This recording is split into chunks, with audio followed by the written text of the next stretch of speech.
In the heart of Atlanta, amidst a booming Black mecca, there once existed a party like no other.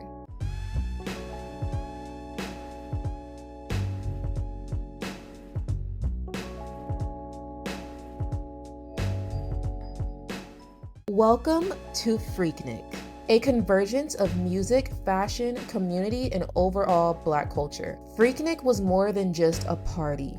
It was a cultural movement. But if the party was so great, then why did it end? Great question. There's many reasons why Freaknik ended, but one of them really stands out to me. Picture this. It's spring break and you and your friends just spent 12 hours on the road and you finally make it into the Atlanta city limits. You're driving down the road and listening to music, having a grand old time with your friend. But above the music, you hear a scream. And this doesn't sound like the scream of a party goer that's having a good time. No. This scream sounds shrill. It sounds like a person screaming for help. You look over and you see a young woman being mobbed by a large group of men. And this was a very common experience for many of the Freaknik attendees in the later years. 50 guys and one female. She had scratches all over her, like her shoulder, her back. A lot of the guys was just grabbing her, trying to get their fill. A lot of people had the camcorders. They wanted to see her just be totally. In this video, we're gonna go on a journey from its humble beginnings to the peak of the event that many of us have grown to know and love. And then, of course, to its eventual end. This is the story of Freaknik. But before we get started, don't forget to hit the subscribe button ahead of time if you haven't already. I mean, why not? You're already here.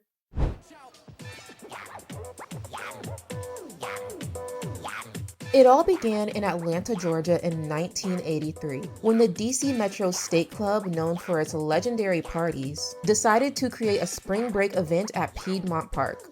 The event was for those students in the AUC that couldn't afford to go home for spring break, and also to be overall inclusive to the HBCU students. You see, a lot of really popular spring breaks in other places weren't necessarily inclusive for Black students. I mean, Black students could show up, but there may not have been many of them, and the treatment may not have been necessarily fair for them as well. There weren't really any large-scale Black spring break events like some of the other popular ones around America. The name Freaknik is a combination of the word freak and picnic. They got the idea to use the word freak in the title of the event from the song Les Freaks by Chic.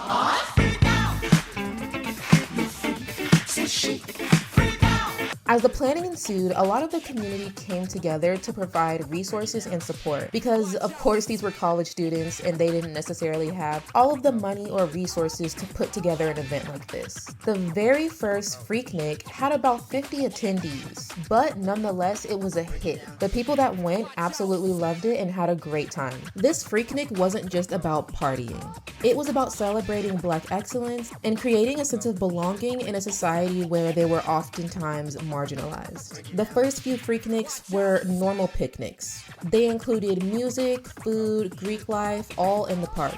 Normal college student stuff. But despite that, it was a success. After it was over, the students couldn't wait to come back next year. And Black movies and shows like A Different World fueled the buzz behind Freaknik. What time are we gonna hit the road for DC? 6 o'clock. So your parents don't mind? Well, Mom was cool till I mentioned the word Freaknik. Now that was your first mistake. You should have told her it was just an outdoor concert. I did. That made it worse. She was at Woodstock. More and more students began coming every third week in April, some even going as far as traveling states away to make it to the event.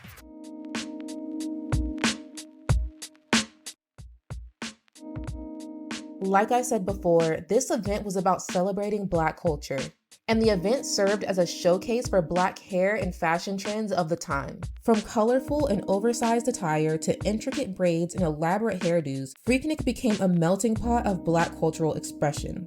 Attendees seized the opportunity to show off their creativity and individuality through their clothing, hairstyles, and accessories. There were so many aspects of Black hair and fashion trends being showcased at the time by men and women alike. Also, speaking of fashion, I definitely attempted to give a 90s inspired look today. I don't know if y'all can tell. You really can't tell. Let me know how I did. Does this give 90s or no? Anyways. And not only was fashion on display, but so were the cars. Freaknik also served as a car show of sorts for young Black people to show off the vehicles that they pulled up in. Whether it was rented or outright owned, that didn't matter. And heck, if you pulled up in something like this, you were definitely gonna get a lot of attention. Basically, this is gonna get us a lot of attention. There's a lot of people not expecting anybody to come down in Winnebago, but I think a lot of females are definitely gonna try to like probably talk to us or even try to get into Winnebago, have fun with us, you know, so hopefully it's nothing but Freaknik up in here. Jermaine Dupri can be quoted saying, "I had a motorcycle just for Freaknik, just so I could ride around in the streets. You wanted to be in it. I had to have a convertible during Freaknik. I wanted to be seen. I wanted to see everybody else at the same time. It was the beginning of flexing in every kind of way.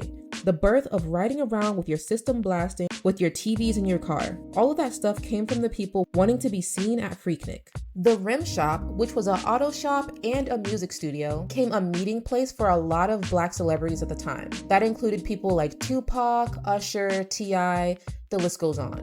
And speaking of musicians, despite the immense popularity of hip-hop at the time, Atlanta radio stations did not play hip-hop. Like the popular station V103 would only play R&B, except for on the weekends. They had a hip-hop show called Fresh Party, but still wouldn't play Atlanta rappers. In 1991, Freaknik welcomed Florida rapper Uncle Luke from the 2 Live crew.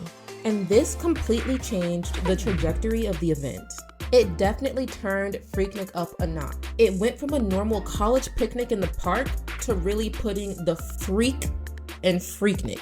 But we'll get into that later. Jermaine Dupri decided to use Freaknik as an opportunity to promote Atlanta and Atlanta artists. This included people like DeBrat, Escape, and Criss Cross. He would even bring big-named artists to Piedmont Park to perform during Freaknik. And in 1994, a little-known music group, you might have heard of them, maybe not, they went by the name of Outkast, also decided to use Freaknik as an opportunity to market themselves and their music.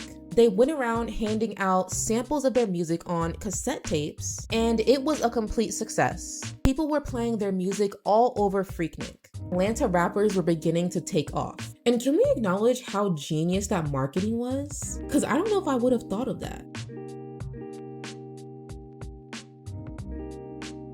By this point in Freaknik's journey, it was at an all-time high. This was the peak of Freaknik. Attendance was rising and the fun was being had, okay? There was so much traffic in the streets, but people didn't let that stop them from having fun. People just decided to bring the party to the streets. They were having full-out street parties on every street in Atlanta, just playing music, drinking, dancing, having a grand old time. And this was all the streets, like highways, parking lots, regular streets, neighborhood streets. It didn't matter. Atlanta was filled to the brim with people that were just there for Freaknik, and they were ready to party, regardless of where it was. That was Freaknik. Now, moving on to 1995, remember how I said earlier that popular radio stations in Atlanta didn't play hip-hop music, and if they did, they weren't playing Atlanta hip-hop artists? Well, this year is the year that changed. They finally got a hip-hop station, and they were actually playing Atlanta artists. This completely blew up the Atlanta hip-hop scene and set the precedent for the Atlanta hip-hop that we see today. Now, as it seems, Freaknik is making a killing. There's nothing that can take this down, right? Wrong. Now, in 1996, the Olympics were set to be held in Atlanta, Georgia, which is great for the city, right? Yes, but not so much for Freaknik. The International Olympic Committee has awarded the 1996 Olympic Games to the city of Atlanta. At this point, the city had it up to here with the event. The citizens were tired, and with the Olympics coming, they wanted to clean up the reputation and the perception of the city. More and more people were showing up to Freaknik, and it wasn't just Black college students as it was initially intended. And the event was beginning to become way too unruly. The citizens were voicing concerns about drugs, alcohol, the traffic and blockages of the roads, the sexual activity, looting, and so much more. And citizens were tired of the chaos and claimed to feel unsafe when the event was taking place. Black College Spring Break, Freaknik. It was supposed to be one great big picnic in the park. A lot of fun, but it's become something very different. And now even some college students don't even want to participate. And like I previously mentioned, if there was an emergency, let's say Bob in Atlanta, Georgia was having a heart attack in his living room, the ambulance couldn't get to him. There was so much traffic from all the Freaknik goers that the city of Atlanta, the actual residents that weren't partaking, their lives had to be put on hold. This led a lot of Atlanta residents to just leave for the weekend that Freaknik was taking place. And the tensions were high on both sides because a lot of partygoers felt like it was a race thing.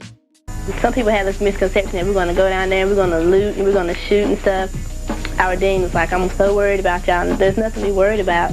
I wouldn't worry about you if you were around your people, so why worry about me if I'm around mine? Because the majority of the attendees of Freaknik were Black, many of them felt that the residents and the city's true concern was the fact that a large group of Black people were meeting up in their city.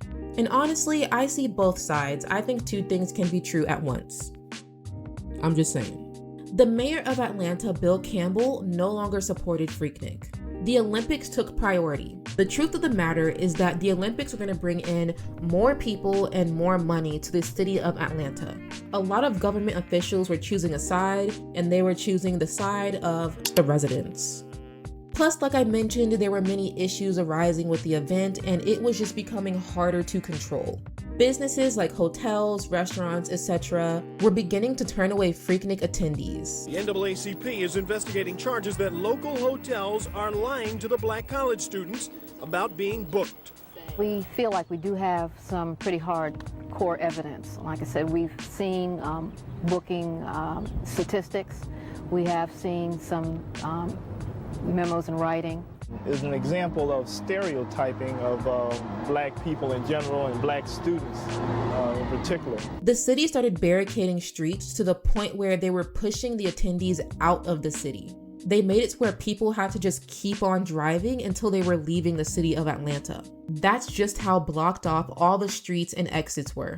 They also implemented a very heavy police presence that just really killed the party vibe that Freaknik previously held.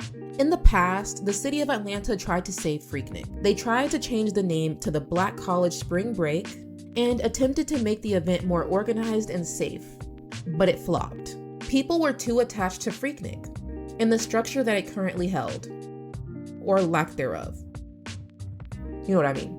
By 1998, the event was having the same issues. With the traffic and the barricades and the police presence, it just wasn't fun for people.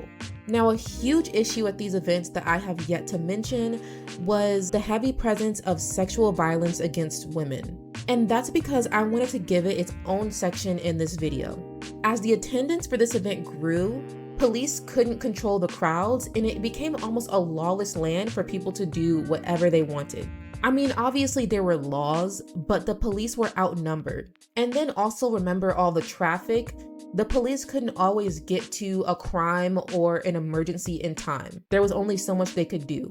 And there were also complaints that for the police officers that were around, some of them just weren't doing their jobs. They were just standing around and watching things happen. Now, before we move on to the next section of the video, I do want to clarify something. In the Freaknik documentary recently released on Hulu that sparked my interest in this topic, Lamont Hill made a point that there is a narrative in this country that Black men are sexually violent, sexual predators, and sexually irresponsible. And it's important that we don't enforce this idea that Freaknik was filled with these scary, violent Black male predators. And I don't want to enforce the stereotype at all. Freaknik was a Black event that had majority Black attendees, and it just so happens that the men in these cases were Black men. But in no way, shape, or form am I attempting to imply that Black men are more likely to be sexually violent towards women or anyone for that matter. Now that we've gotten that out of the way, let's get into it. Now, do y'all remember earlier when I mentioned that Uncle Luke brought a more promiscuous element to Freaknik? He shifted the event from a picnic in a park to Freaknik, with his booty-shaking music that we know as Miami bass.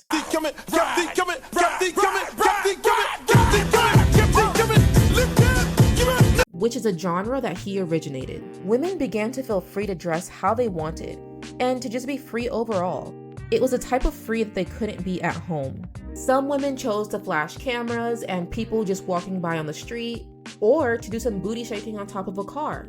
It was a form of sexual liberation for women without the fear of being judged. They were taking control of the way they wanted to be perceived. Because as a lot of you know, a lot of times Black women are held to a high moral standard. If you dress a certain way or look a certain way, you must be a hoe. When that may not necessarily be the case, and if you are, who cares? This level of freedom was amazing until it wasn't. Many men took this as an opportunity to take advantage of women that were just trying to have fun.